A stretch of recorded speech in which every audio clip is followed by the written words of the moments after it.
Hank Williams is still considered one of the greatest country music legends of all time. So when a chance comes along to hear some of his youngest recordings, which have never before been released, it's time to sit up and take notice. We caught up with Jett Williams to talk about the new projects being released from her famous father this week. We are here today at the Country Music Hall of Fame with Jett Williams. Again, it is so good to see you. Now, she has done some, oh my gosh, interesting things, pulled music back from a long time ago with your dad, Hank Sr. I mean, tell us a little bit about this project, because the last project that you guys did was nominated for all kinds of awards and did really well, and now Time Life is coming out with another one. Yes, the estate has joined again with Time Life to bring all the listeners and the fans the health and happiness show, but it's also Hank Williams Begins. And what makes it so rare is that these are the very first recordings of my dad, and best we can date some of these recordings is when he's 15 years old. Wow. And how did you find these? Because a friend brought them to you or something, and with technology you're able to get them, or how? Well, a friend of mine, Bob Helton, who is a dear friend of my dad's, had recorded these back when my dad was a kid in his kitchen. And Bob Helton gave me these, but back then I didn't have the machinery to run it on. And so we were able to, with the Hall of Fame, put these on, and it was a one-time. It was very scary because we were told you get one shot at it.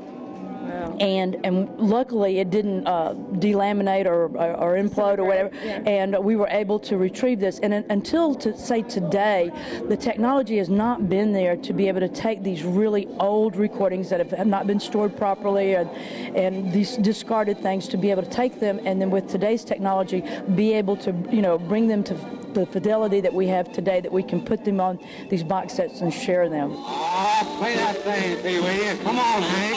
In the jailhouse, back up to the wall, banging that thing with the hard to bit all. You have to bang.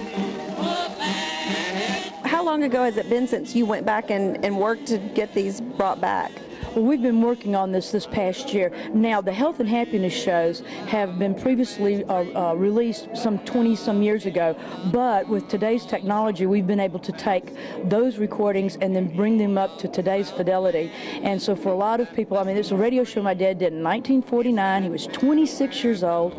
The announcer happens to be Grant Turner, and you have a different set of drifting cowboys than you did on the Mother's Best. You have Hillis Buttram, and you also have Bob McNett. And so these radio shows are even earlier, and you can start to see my dad really getting his, his national feet underneath him. But then to be able to share some Hank and Hezzies, which have never been released, but also to the very first recordings ever of Hank Williams. And on some of it, he's actually singing with an accordion. Oh, cool. So it's really, I mean, can you imagine him in somebody's kitchen just with a bunch of kids, and the guy's got the very beginnings of the duplication, and he says, here. And as I said, this gentleman gave me these almost like 25 years ago, and it just had Hank written on a pencil, and of course I had no wherewithal to play them because I didn't know what machine or anything. And so I'm just very fortunate that the good Lord let that, when that needle dropped, I mean, all of us held our breath, because it was when we made the decision, I said, we can either look at this thing for another 50 years, or I'll know that, well, it didn't work. So, but we tried it anyway, and it did. And Thank so, goodness. It's sure, as I said, there may be something even earlier than that. I don't know, but to date, this is the very earliest, and the historians have dated it approximately around when he was 15 years old. All right. I love it. That is so, I'm so glad it worked. And to date, the earliest music, you can get it right here. And where do people go to Time Life, or where do they go to purchase it? They can go to Time Life's website, and it'll be, I'm sure it's going to be in all the stores. And so we're really looking forward to being able to share another piece of the Hank Williams country music history with all the good folks out there. Thank you so much, Jett. It's always a pleasure to talk to you, and I know your dad is smiling down and excited that you guys are doing this with this music. It's living on, and like you said, more comes every year, and the nominations. And well, I just appreciate your enthusiasm, and I hope we get to meet here again next year with another prize. Project. I hope you find more music. Thank you so much, Jett Williams. I said I wouldn't tell it to a living soul. I brought salvation when he made me whole. Now it's time for our weekly songwriter tip, brought to you by our friends at Nashville Songwriters Association International. This week we sit down with pro writer Richard Helm as he talks about writing believable songs that artists are comfortable singing.